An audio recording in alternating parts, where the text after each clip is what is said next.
Well, in this video, I'd like to do a follow-up from last week's video where I showed you how to calm anxiety using drumming rhythms. I showed you a transcript of the first 8 bars of a video I did a couple weeks ago. The links to both those videos are down below this one. In this video, I'd like to talk a little bit about what happens when you're a beginner and you can't play at 8 beats per second. Because really the core of trying to reduce anxiety, to deal with panic attacks, to deal with PTSD, is being able to play at 8 beats per second. 8 beats per second is pretty fast. It's playing 16th notes. When you have a metronome set, a quarter note equals 120 beats per minute. That's about this tempo here.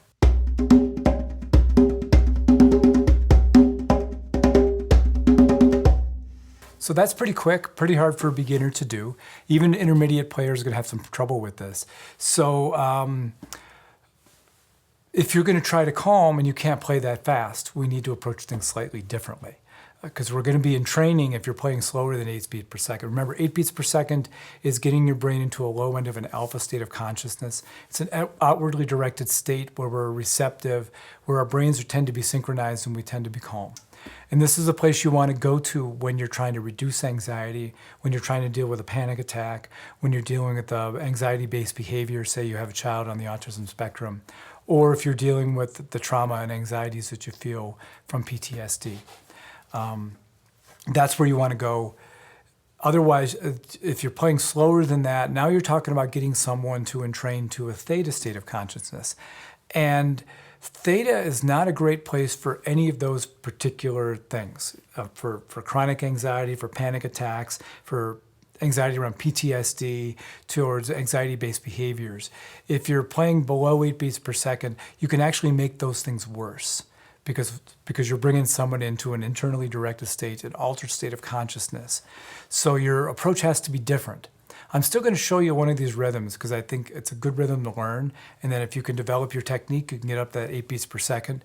But remember that if you're going to be playing slower than 8 beats per second and you want to help calm somebody, you're going to be relying on a different approach. You're going to be relying on what's called the relaxation response, psychological soothing. You want them to feel safe. You want them to feel comfortable.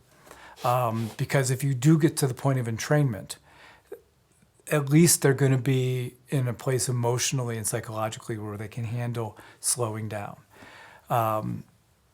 So choose rhythms that are really comfortable. This first rhythm that I showed last week is a perfect example. It's not too chaotic.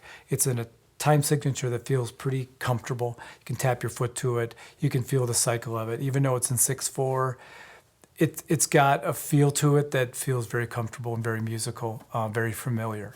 And that's what you're looking for. You're looking for somebody to find something calming and soothing to them. It's called the relaxation response. It's a really powerful effect. This is actually the effect that most music has on listeners to calm them.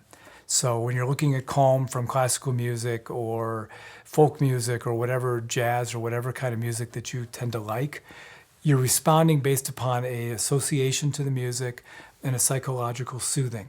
You find it pleasing to listen to, it's emotionally comfortable for you, and you calm down. Your breathing slows, your heart rate slows, your brain slows. Whereas with neurological calm and entrainment into calm, especially at 8 beats per second, we're relying on the brain to bring you down.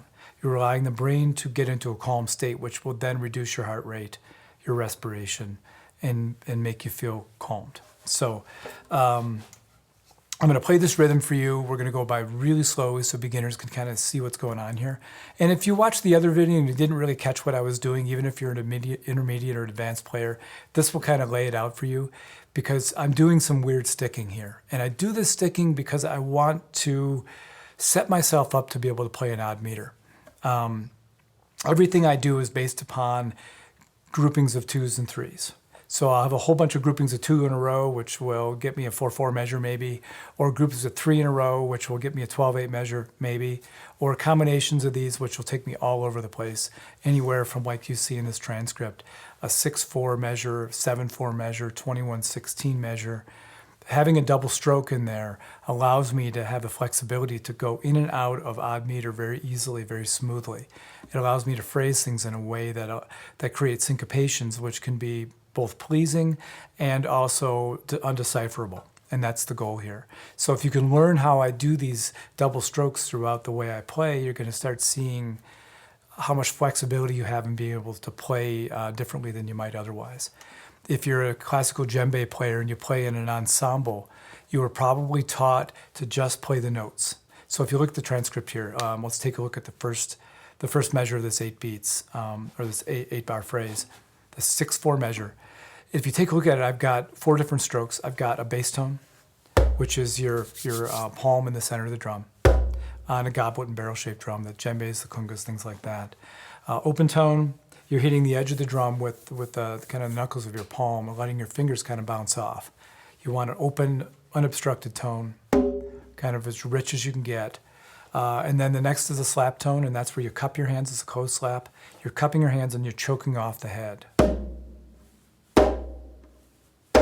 So you're creating a higher pitched tone that oftentimes has overtones to it, depending on the thickness of the head and the way you're cupping and the way you're able to hit it and how hard you're playing. I'm playing very quietly right now. It's pretty subtle. If I play louder, it has more of that crack to it. But that's a slap tone. And then the last one is a muted tone. And that's just basically just lightly tapping the head. What you're looking for at that point is the underlying pattern and the rhythm to kind of move things along. So like I said, if you're a djembe player and you're just playing in ensembles and you're learning a classical way of playing djembe, you're going to be playing just the 3 big notes, the bass tone, the open tone, and the slap. You're not going to play the pattern. You're not going to play that muted tone because you want to leave space for the other guys to play their big tones, and it all blends together and creates the polyrhythm that creates the beauty and traditional African drumming. We have these 3 drums or more, a bell playing together that creates an ensemble rhythm. If you're playing by yourself, you want to fill that space in.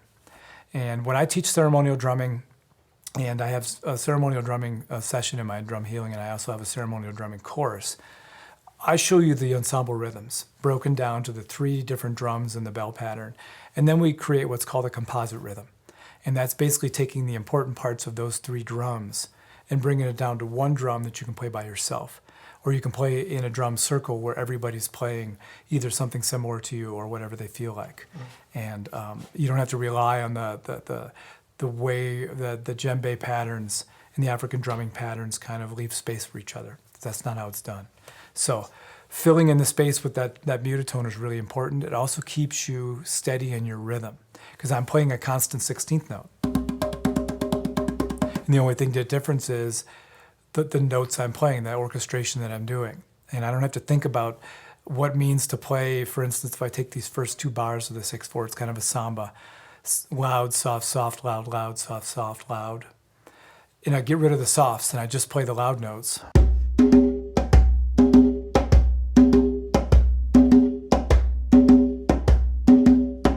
If I was a djembe player playing in an ensemble, that's what I would do. Other people would fill in the space. Your part mixed with the others would give you the feel that the whole thing's moving like this.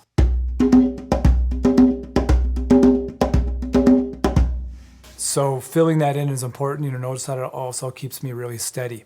If I'm just doing the loud notes, I might not play them right. It might sound like this. Or depending on how you play, how you space that apart. This keeps it really solid as a 16th note, and that's really important. So I'm going to encourage you, if you're a djembe player and you've been playing in ensembles, to do the sticking I'm doing. Play the muted tones. Keep the pattern going. It'll give you a lot of flexibility as well down the road. It'll keep you steady, and it will sound nice by itself. So all that said, I'm going to break this down kind of beat by beat or section by section here so you can get a feel for what I'm doing. You'll notice here as well, I'm counting it: 1E and 2E and 3E and 4E and 5E and 6E and traditional classical music notation with traditional classical counting, 16th notes, counted as 16th notes. For the most part, I'm alternating strokes, but you're going to see some double strokes in the middle where I'm creating groupings of 5, and I'll go through that in detail for you.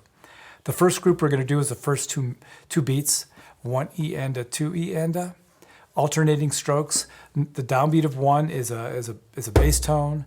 The E and the and of 1 are muted tones. The of 1 is an open tone, as is the 2. The E and the and of 2 are muted tones again, and the of 2 is a slap tone. And we're going to play this as just a section over and over again. Let me play it for you first. 1 E and 2 E and 1 E and 2 E and 1 E and 2 E and Pretty simple. I'm going to count it and we can play it together very slowly. We're going to keep going through it. So that slap tone on the of 2 is going to go right into the downbeat of 1 again, even though that's not what we're going to do when we move forward with the rhythm. But this will be a good exercise for you to kind of get used to that pattern. So I'll count it in very slowly. Remember, it's alternating strokes. Play the quiet notes as quietly as you can. I'm going to play fairly quietly because I don't want to overwhelm the mic. So my open tones won't be as bright as they should be. So don't be afraid to hit your open tones really well. I'm going to have to keep it really pretty quiet. So 1 E and 2 E and 1 E and 2 E and 1 E and 2 E and 1 E and 2 E and 1 E and 2 E and 1 E and 2 E and 1 E and 2 E and 1 E and 2 E and 1 E and 2 E and 1. So that's pretty straightforward. It's basically a samba pattern. And if you just did this by itself, kind of sped it up, it's kind of cool.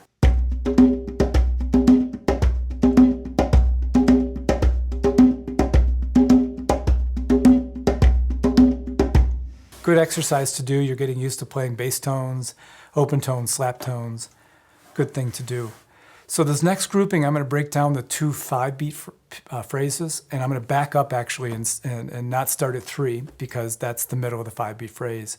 We're going to start at the end of 2, which is a muted tone on the right hand. Your first left hand is a slap tone, and then you've got a right hand as a muted tone, and then 2 left hands as muted tones. So before we do that, let's just break down the 5 and play that for just a minute here. The 5 is fairly simple. Sticking-wise, it's right, left, left. So it's right, left, left, left, right, left, left. So let's play that together. Just trying to keep them fairly even. Let's not worry about any accents at this point. We'll go through that in a minute. I'll count it in very slowly. Just remember right, left, left. And we'll just cycle through that for a little while. I'll count 2 times through 5, and then we'll jump in together. Right, left, right, left, right, left, right, left, right, left, right, left, right, left, right, left, right, left, right, left, right, left, right, left, right, left, right, left, right, left, right, left, right, left, right, left, right, left. Right, left, 1, 2, 1, 2, 3, 1, 2, 1, 2, 3, 1, 2, 1, 2, 3, 1, 2, 1, 2, 3, 1. Practice that, get comfortable with it. You should be able to play it fairly quickly. We're going to try 2 little variations right now so you can get a handle on some differences in this. This time around, we're going to play the right hand louder than the left hand. So it's going to sound like this. Right, left, right, left, right, left, right, left, right, left, left.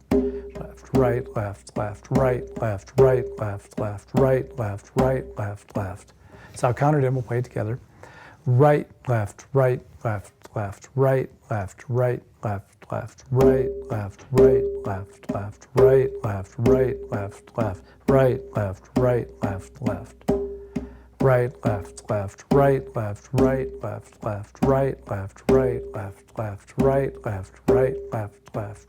left, right, right. And then the variation on that would be to do your single strokes loud, right, and then the left, really quiet. So it sounds like this.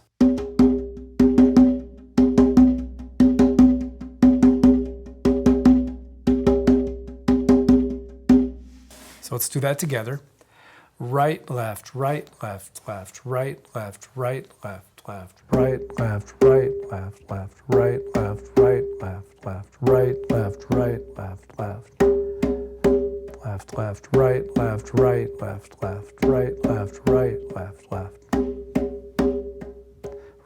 left, right, left, right, left, right, left, right, left. 1, 2, 1, 2, 3, 1, 2, 1, 3, 1, 2, 1, 2, 3, 1. practice those. Get used to doing that. Because if you were going to play any of my stuff for any length of time, you're going to find that pattern happens a lot. Whether it's just 1 2 1 2 3, or I do 1 2 1 2 1 2 3, or I do 1 2 1 2 1 2 1 2 3 1 2 3. However I do it, you'll see groupings of 2 happening a lot. If I'm doing a grouping of 3, I'm generally playing it right left left. I might not always. I might do right left right to bring me into the next grouping, but you'll see that as you see some of the other rhythms that I teach. But this is a really good pattern to get used to.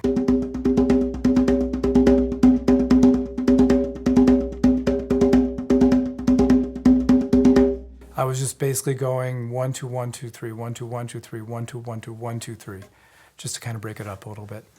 And that actually would be a 17/16 measure, just for reference, which is kind of cool if you think about it. Okay, so now that you have a handle on the 5, let's look at the orchestration of these groupings of 5. Let's take this first one. It starts on the end of 2. So it's 1 2 1 2 3. It's all muted except for the 2 of the first grouping, and that's a left hand. So it's right hand, left hand, right hand, left hand, left hand. The first right hand is muted. The first left hand is slap tone, and then right hand muted, 2 left hands muted. So it's going to be like this: 1 2 1 2 3, 1 2 1 2 3, 1 2 1 2 3, 1 2 1 2 3, 1 2 1 2 3. Let me count that in and we'll play it together.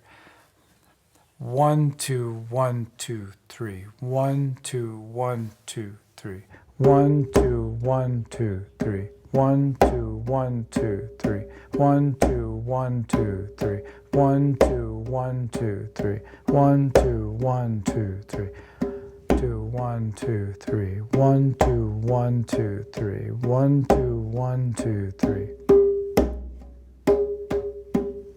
1 2 3, 1 2 1 2 3, 1 2 1 2 3 1. It's fairly simple. A lot of you may have trouble playing the slap in your left hand. I know a lot of right-handed players are going to struggle with that. I'm a lefty, so for me, playing a slap in a left hand is more natural. I also started on conga drums, where a lot of what we were doing, we were playing heel tip with the right hand and doing the open tones and slaps with the left. So for me, it's fairly comfortable to play the slap on the left hand. For you, it might be a challenge. Just work with it, do the best you can. Practice your drills where you're doing your different strokes, and just really work on getting that slap nice and tight. Another thing to remember is if you tune your drum to the sweet spot, where it's at a high enough pitch where it really resonates, you will get a really nice slap tone. Also keep in mind that a thinner head is easier to get a slap on than a thicker head. So if you're playing a conga, the slaps will be a little bit different. If you're playing a djembe, your slaps will be a little bit easier, but most djembe players have an open slap and a closed slap. And my experience is most of the djembe players rely on the open slap more than the closed because it's more of a challenge. So either way, really work on closing it down. The second grouping of 5, and then we'll play them together. The second grouping of 5 is left hands are muted. The right hand goes back and forth between a bass tone and an open tone. So basically the bass tone on the grouping of 2, the open tone on the grouping of 3. It sounds like this. 1 2 1 2 3, 1 2 1 2 3, 1 2 1 2 3, 1 2 1 2 3.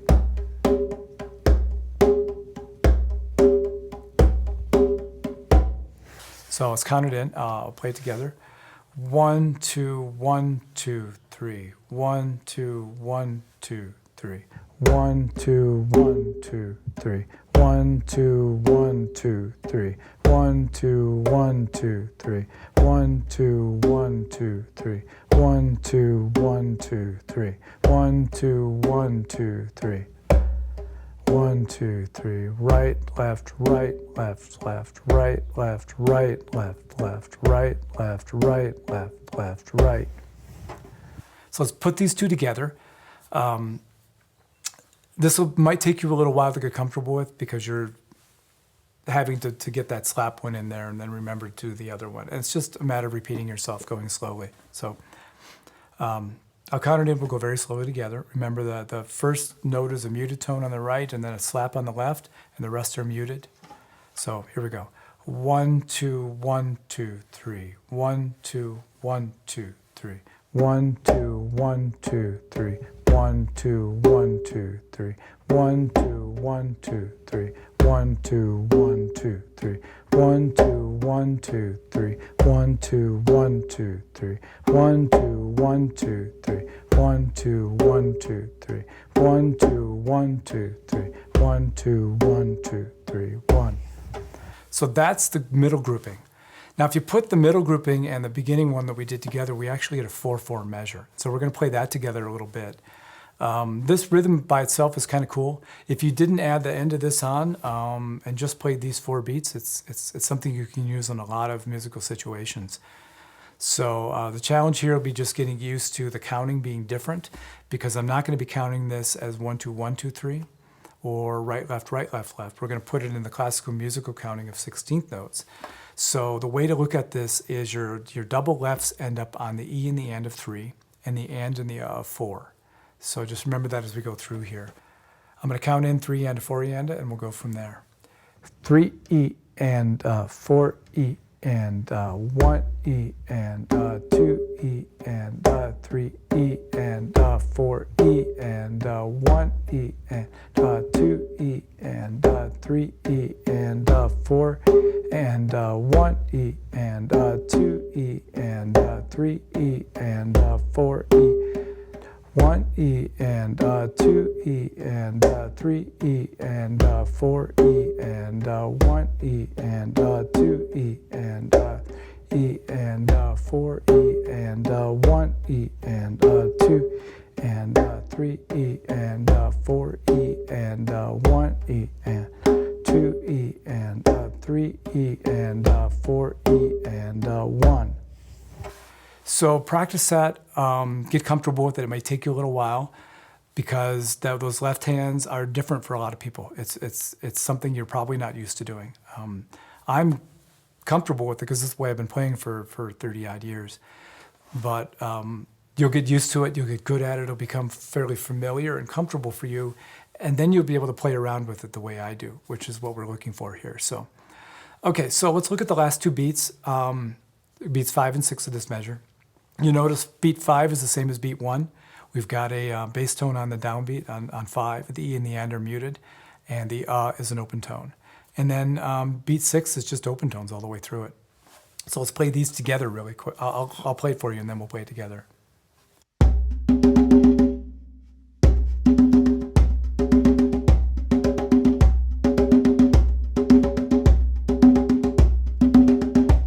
It's kind of cool. It kind of wraps up the measure. So I'll count it in. We'll play it very slowly. These are alternating strokes, so it's pretty familiar, I'm sure. 5 E and 6 E and 5 E and 6 E and 5 E and 6 E and 5 E and 6 E and 5 E and 6 E and 5 E and 6 E and 5 E and 6 E and 1. With that, you can do different accents, going the of 5, 6 E and you can do crescendo there if you want. You can accent the first and the last. You can do whatever you want. It doesn't have to be really rigid. 6 E and allow yourself to create some feel around it. Allow it to change from measure to measure. That'll make it some kind of something interesting. All right, well, let's put this all together now. Again, the 5th beat is the same as first beat, so when we did that 4-bar phrase earlier, you've already done the transition. The only thing you need to do now is add that da-da-da-da in. So I'm going to count it in very slowly. Actually, let me play it for you a second. Then we'll play it together.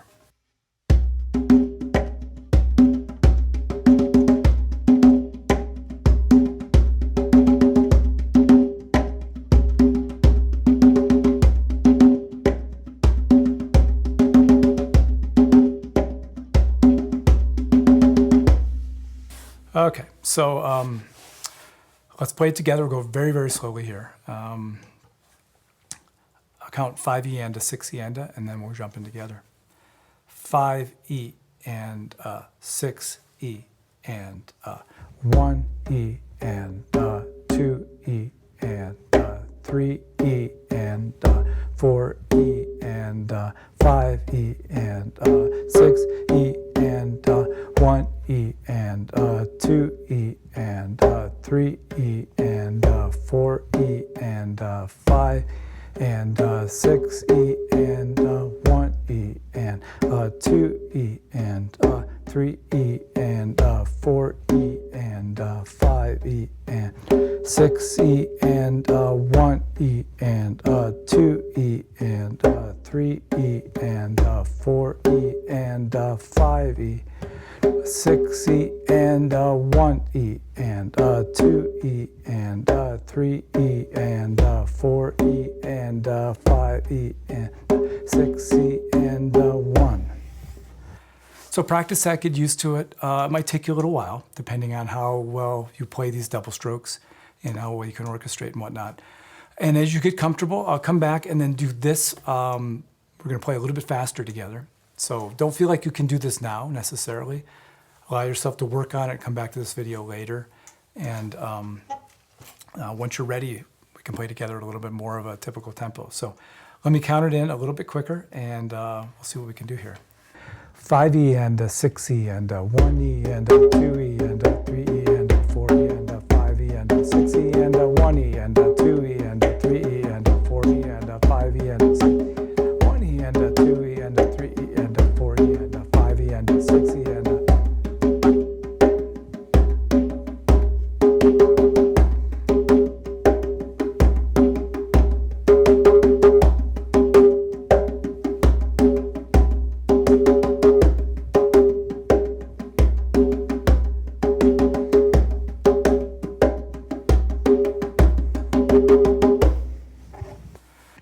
So this is the basic structure of the whole transcription I showed you last week. Measures 1, 2, 3, 4, 6, and 7 all use this basic structure. The same sticking patterns with the different accents, mainly in the last half.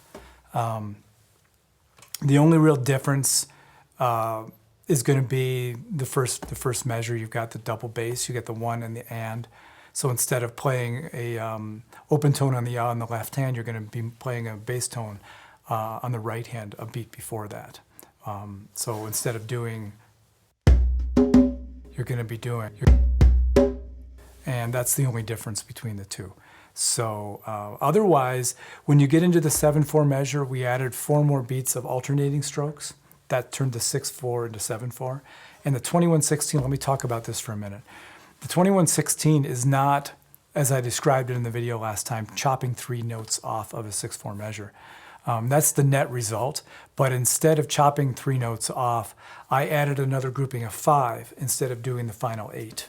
So if you take a look at it here, it's kind of cool. The first 6 beats are what you are used to from measures 2, 3, 4, 6, and 7, actually 5 as well, where you've got the bass on the 1 and the and the open tone on the 2. So if you get into the 5, you'll notice it's right, left, right, left, left, right, left, right, left, left, right, left, right, left, left. The orchestration here is interesting. I'm carrying forward this idea of that slap tone on the first left, but I want to wrap that up a little bit. And so the second true groupings of 5, I'm adding another slap tone on the right. So this is the groupings of 5. This is what this sounds like. 1, 2, 1, 2, 3, 1, 2, 1, 2, 3, 1, 2, 1, 2, 3. 1, 2, 1, 2, 3, 1, 2, 1, 2, 3, 1, 2, 1, 2, 3. So it creates this kind of phrase that kind of wraps up a little bit. So let me let's play these groupings of 5 together. So remember, it's all muted tones. The first grouping of 2, the left hand, so the number 2 of that grouping is a slap. And the second grouping of 5, it's the left hand and the right hand at the beginning of the grouping of 3. So 1, 2, 1, 2, 3. 1, 2, 1, 2, 3. 1, 1, 2, 1, 2, 3. 1, 2, 1, 2, 3. So I'll count it in. We'll play these 3 together, just kind of repeating them for a minute. 1, 2, 1, 2, 3. 1, 2, 1, 2, 3. 1, 2, 1, 2, 3. 1, 2, 1, 2, 3. 1, 2, 1, 2, 3. 1, 2, 1, 2, 3. 1, 2, 1, 2, 3. 1, 2, 1, 2, 3. 1, 2, 1, 2, 3. 1, 2, 1, 2, 3. 1, 2, 1, 2, 3, 1. And that sounds like at speed like this.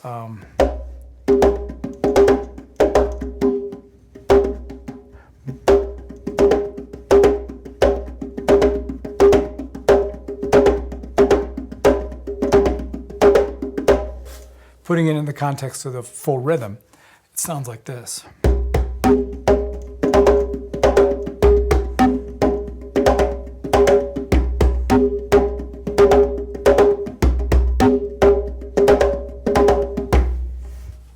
So that's pretty cool. Why don't we play that whole measure together? And that'll get you through the hardest measure there is. And a beginner, you can feel pretty good about what you've accomplished with this one. So counting again, it's going to be 1E and a 2E. Maybe I'll count it as groupings of 2s and 3s just to make it a little bit easier this time.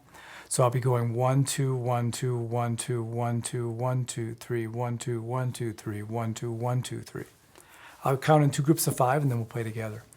1, 2, 1, 2, 3. 1, 2, 1, 2, 3. 1, 2, 1, 2, 1, 2, 1, 2, 1, 2, 3. 1, 2, 1, 2, 3. 1, 2, 1, 2, 3. 1, 2, 1, 2, 1, 2, 1.